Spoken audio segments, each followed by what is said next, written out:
Hello and welcome back, and today I want to do another review of a Wi-Fi 6 router with a slight difference. Let's face it, in 2020 and 2021 I have talked about a lot of different routers, and particularly Wi-Fi 6, and with Wi-Fi 6E just ebbing around the corner there, I think now people are starting to really take Wi-Fi 6 seriously, given that a lot of network devices in our home, from phones to even multimedia devices and routers, from ISPs, we're seeing areas of the world, particularly Germany, that are embracing Wi-Fi 6 on their default models as standard with no additional charge. Now, if you are a business that's doing a new installation in your building or you're upgrading the network architecture, then chances are you are also embracing mesh. Mesh to have multiple routers that all communicate with each other while you're walking through the building. And instead of you trying to jump onto new routers, you walk along and effectively your device's signal is carried between each of the devices. So you go with this router point here, you walk along, and then this new one takes care of you, and so on and so forth. Of course, that's a huge oversimplification, but ultimately mesh and Wi-Fi 6 is really starting to come together quite beautifully. Now, this is the EnGenius ECW220. It is their mesh and wireless access point router for business. Home users can take advantage of it, but this is definitely not something that we can compare to a traditional high-end router, largely because this is designed to be used in a larger configuration of mesh points. We talked about mesh on the channel before, and when we talked about the likes of the Synology mesh router system, the MR2200 AC, which is Wi-Fi 5, and soon we're going to be talking about the QMiro from QNAP.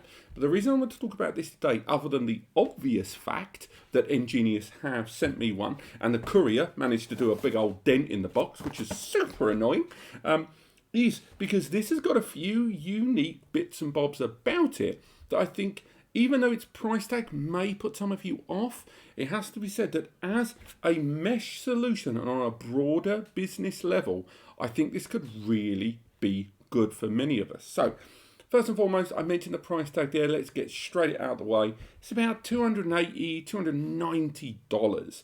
That's not cheap for a Wi-Fi 6 router. And again, that's because this is designed for a broader, larger spectrum of coverage. It's a 2x2 router. It's got 2.4 gigahertz and 5 gigahertz coverage. And as it's Wi-Fi 6, we are looking at 574 megabits or 57 megabytes potential on the 2.4 gigahertz band, and the 5 gigahertz band 1200 megabits or 120 megabytes. So those two bands working together with all of your different devices, there's a good potential speed there of close to 1800 megabits coverage there between all of the devices. Now, let's have a look inside, because I think very early doors we're going to see the thing that I quite like about this device, something that I've only ever really seen Netgear do, and Netgear have a very similar scheme of devices to this, which are noticeably more expensive, have slightly more rudimentary software, it has to be said,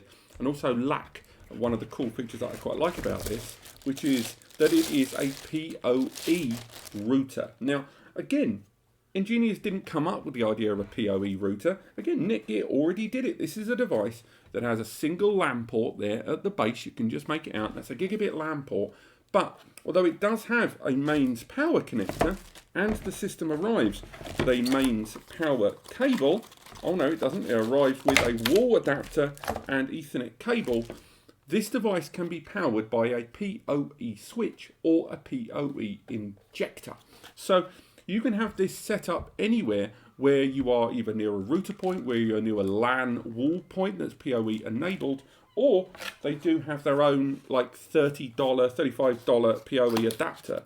And again, you may have seen this in other videos. Although this video isn't strictly about the Power over Ethernet adapter, this is probably one of the nicest PoE adapters I've ever seen. For no other reason than the fact that, firstly, it's a dual port PoE adapter, which is always fun, which means, again, you can run multiple mesh nodes through walls. And remember, you can use Ethernet cables of a pretty decent length on something like this. We are talking like your 20, 30, up to maybe 100 meters, but again, PoE dependent on the power delivered.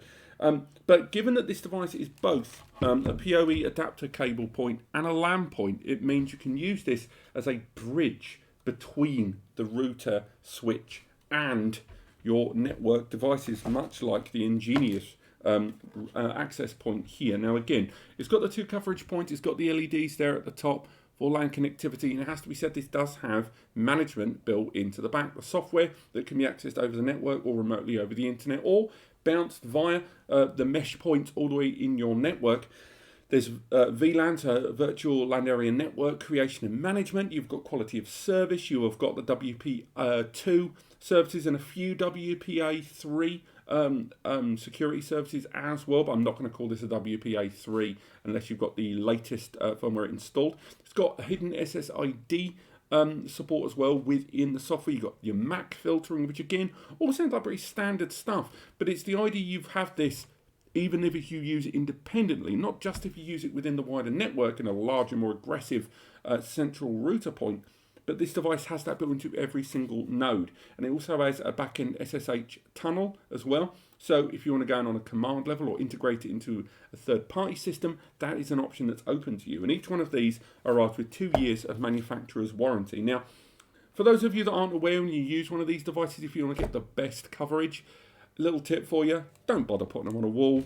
It's pointless. Something like this is designed for the ceiling because of the way the antennas are actioned out the front of the device. And again, as mentioned, you've got 4 antenna all inside there in the 2.2 configuration. Now, before we get this device opened up, before we get this device here for the software, I thought it would be interesting to open it up just to give you some idea about the antenna configuration inside this device, because having non-external antenna, I think a lot of people are less keen on a router, particularly Wi-Fi 6, that doesn't have external antenna.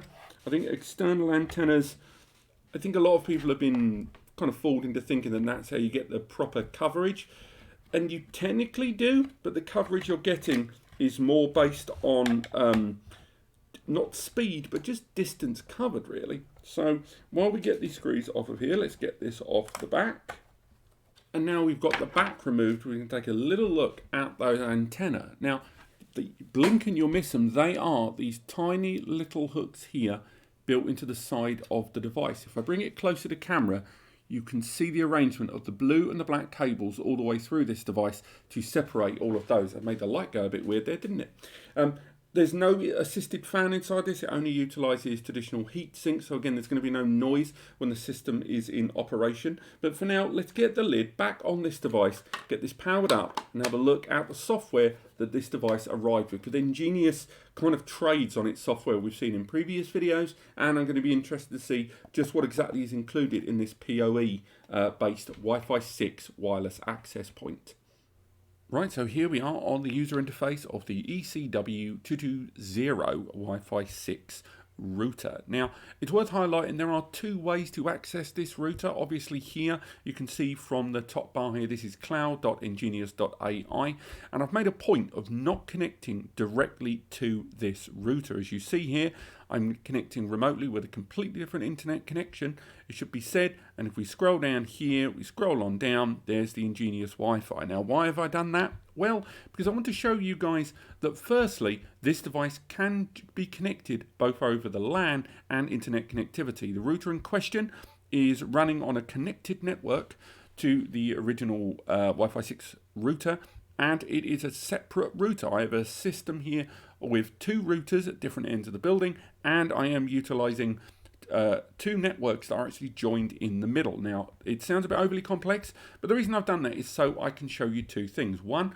the cloud access point being independent, and that you can directly go into this switch if you choose. This is 192. This is the local area network where I have gone into the switch here. So you can see here, there's the cloud registration registered, as you see here.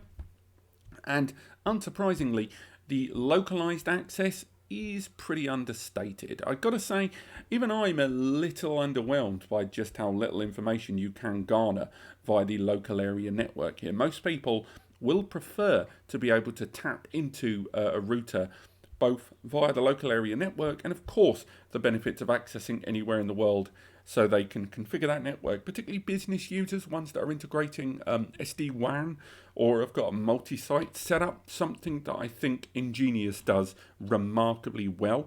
I've already done a video just prior to this utilizing their network switch that you're going to see throughout the course of this video, and I do genuinely like the EnGenius cloud management system. I think it's one of the best user interfaces for remote switch access that I've ever seen.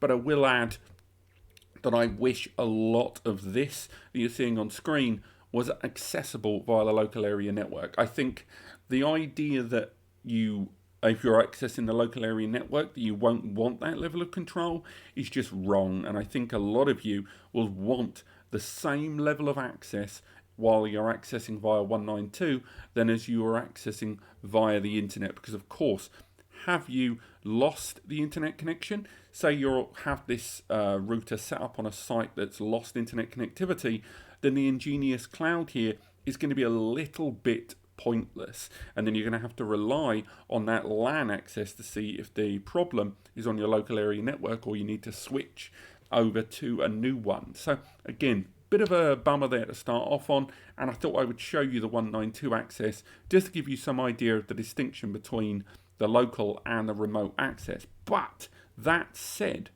the remote access using cloud.engenius.ai is fantastic. Right now, we're looking at the switch itself. We've got lots of real-time information there on the right-hand side of the screen about how much is being utilized by the system, the throughput, both of the frequencies, 2.4 and 5 gigabit frequencies there, and the memory and the CPU inside that SoC that's being utilized there.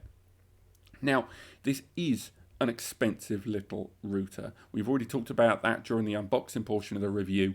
What are you getting for that money? Now, of course, it is a mesh router, so you have to kind of factor that into the budget, but I would say a large degree of what you're paying for on this router is having access to the management services that Cloud AI provide. So right now, you can see here we've got the Wi-Fi there. We can configure a number of options if we choose. We can say whether we want to enable the usual SSID password stuff, the usual sort of thing.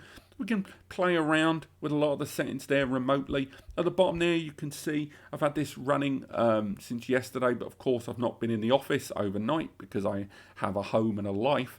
You can see from this morning, I've had 2 clients there intermittently accessing this device, and we can go a little bit further, find out more information about the ratio between the frequencies, what's being used more, whether we want to play with those ratios a little bit. And again, if we do have a mesh network, the mesh nodes would be listed here. Then we can talk about how we're going to assign those IPs, whether we want the router point itself on the local area network to be static or DHCP. We can even give that particular router a photo. So if we've taken a photo of it, we've got multiple mesh node points that would apply there. So if we go into the logs, we can find out a little bit more information about stuff that's happened in the background. As you can see, I've applied firmware updates yesterday, and on top of that, rebooted the system a couple of times while I moved it around the network. We can even go into a little bit more information about those connected clients. So if we like, we can say that one of these devices is a VIP, a very important one. So we can say right now, that phone, a Zenfone 7, an Android device, is now a priority device. This has to win. What I really like is the idea that this knows the distance, really, on some devices. It also gives you some information about how these devices behave around the network. So if we go into the Zenfone there, we do have to upgrade. This is one of the few features that's behind a premium wall, which I am not a fan of, I've got to say. I think this device is expensive enough that this should be justified in the price. But still, nonetheless, that information that we're trying to look at there can still be pulled from your client device side anyway, from the resource monitor, in this case, on that phone. So again, we can sort of let that go, but I think there could be more there. Again, a little bit more information about that there, but what if you want to do some configuration of that point? If we go into the dashboard, we can see some real-time information about the whole network. We can see there that wireless AP, because we've been playing with it here in the background, this, unfortunately, every time you try to go in via the 192 IP, I found that it would to kind of interfere with the settings there. Something I'm not a big fan of. I think that is something, and you can see that the AP network is most certainly still online. If we go into it, it's still uploading, it's still downloading, but for some reason, the minute you play with a lot of these settings on a local 192 network, it forces it off the EnGenius cloud user interface. So even though we've still got network connectivity, we've still got access, we've still got all of that information, if we have like an EMAP that we want to upload, we can chuck that in here. And again, we can even get geolocational information, which is still pretty cool if you have a multi-site environment. This switch at the moment is down here in Worthing with me, so we're down here. And we can see there that this is where we're based right now. Of course, if we did have that EMAP, we could upload the floor plan to there, and then you can just kind of create it if you choose, or you can upload a fresh one. Again, we're not really going to play with that too much there. But the idea that the local access via the 192 and the access via the remote access point would conflict, I think is a bit of a problem for a lot of IT managers that would naturally assume when configuring a router in their local area network, you would go straight into the 192. Yes, you would use the cloud system we're seeing here as a remote overview, but I think that confliction that we're seeing by going in via 192 and its impact there on the dashboard, when it makes that online AP drop, that's really annoying, because I think that's a bit of misleading information here that could be better. But that said, even if we know that this here is not strictly correct, we can scroll right on down and get lots of analytical information about what's happening here in the background. So we can see that the SSIDs, the EnGenius Wi-Fi, we can filter straight into that. We can, supplement that into days, weeks, or months, but of course we don't have enough real-time information for that. We can find out more information about the standard upload and download at any given time, how much traffic has been generated over time, and what are the devices that have been utilizing that. We can go down even further. We can find out more information about the sites that have been visited. So we can find out more about if it's generalized traffic. This is some Google speed tests that we performed in the background. And then you can find out more information about those client devices there, with all of these windows being quite well connected all between. So if we carry on, we can go straight into those access points. That was the information we saw earlier on. If you do buy new routers and new mesh node points, if you create a mesh point, those mesh points will be automatically added here. Otherwise, you'd go to the bottom, go to inventory and licenses, and if you bought a new device, go to register device, enter the key, the serial number there, or scan the 3D barcode. It then adds the switch to this list, and then you select the switch or the router here. You would then assign to a new network. You can remove it from an old network, completely delete it from your inventory, and more. And again, you can add those licenses, but at the moment I am still using basic mode, but you have to pay extra for that professional mode. That said, basic mode is still pretty professional on this for the most part. You can add all those users if you choose, admin users, or just users that you just are going to be viewing the network but not configuring it, and you can add them to individual networks that you've created over time. But this report area is the thing, and this is something I covered in more detail in this switch video. You can use this area here, this is inclusive with your account. You can go ahead and create regular emailed PDFs which are completely designed from the ground up by you. So if we remove this task here, you can create a completely bespoke report to your network or networks that is basically a detailed breakdown of everything going on in your network that's emailed as a PDF to all the email addresses that you want to use. And it breaks down everything that you want to know about that local area network, the connected devices, who's connected, who's not, what sites are being visited on that network for business, and more. And creating a report is actually crazy easy. So if we go into like tasks, we can create a brand new task. Oh, we have to go back into there, go back into created task, delete that existing task, and we can go ahead and create a new one. You can only get one task on the free version, I should add. So if we go there, we can create a brand new task. Really, really straightforward. So we go for a design of what we want it to look at, give it a name. So test Wi-Fi task, give it a name. From there, update and add a logo if we choose. So we can go for any old image there if we choose. Let's go for some of this stuff that we've used previously in other videos. Let's go for a picture of a cat, why not? Again, from there, we click next. From there, you say what you want covered. So if you want this to be purely based on the access points of your mesh, you can add it there. You can even configure it to a number of degrees what you want included, or you can include everything. And again, that will include geolocational data and more, all of which will be fleshed out in the report. Click next. From there, you can say which network you want covered. You want the whole network environment or sub-networks only. From there, you can say if you only want to cover Wi-Fi or all of your individual SSIDs throughout the system. How much, what's the frequency of the information? Do you just want a day report to be sent every day, week, month, etc.? Even set up a schedule if you choose. And again, there are more options in the paid version. You add some email addresses there for who gets the report. And then you can add some text, such as this is a report of, forgive the typos, I'm leaning over a keyboard pretty poorly. So for there, click next. And there you go, it will generate that report. So we can click apply. And now in the background, this system is going to generate a report. And if we'd added an email address, this report would have been sent through to the user regularly. So we're going to let that create the report in the background and carry on looking at the settings. Now, we can find out more information about the individual SSIDs. We can create a second SSID if we choose. And again, you can enable lots of settings here. You can even say what is the protocol that you're prepared to cover. Do you want this to be a subnetwork, a completely separate virtual LAN, of course, and you can create quite a distinct network where you only use one of either or both frequencies if you choose. And again, the configuration of these individual SSIDs, be they throwaway guest SSIDs or SSDs that are going to be utilized in a professional capacity with your employees, you can have one where it will have a splash screen where if they want to connect to the internet, they have to confirm their information, just like you would find in a coffee shop or likes of a train. A very, very interesting extra there. Something I've not seen from many of the other routers with sub-SSID networks before. I really like that they include this splash screen there that you can create, make your own one with your own logos and more. And again, go through nice and straightforward from there.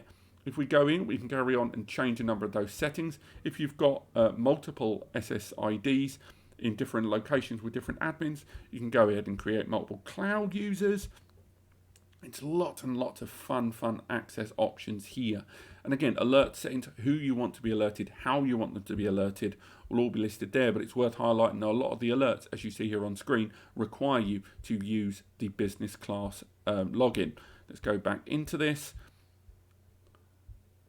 But of course, with the notifications and warnings, if you're not using the premium service, you won't really get the real nuts and bolts of it as you might like in terms of alerts for your users.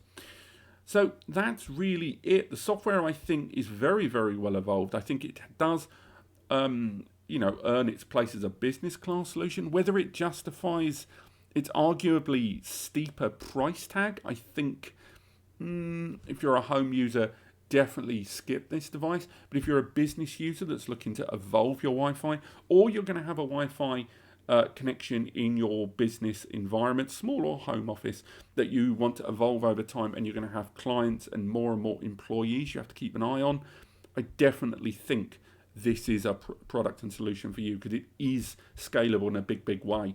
And I think a lot of things are included on the EnGenius system that are just not available on a lot of other network devices, both switch and routers that I've talked about in the past.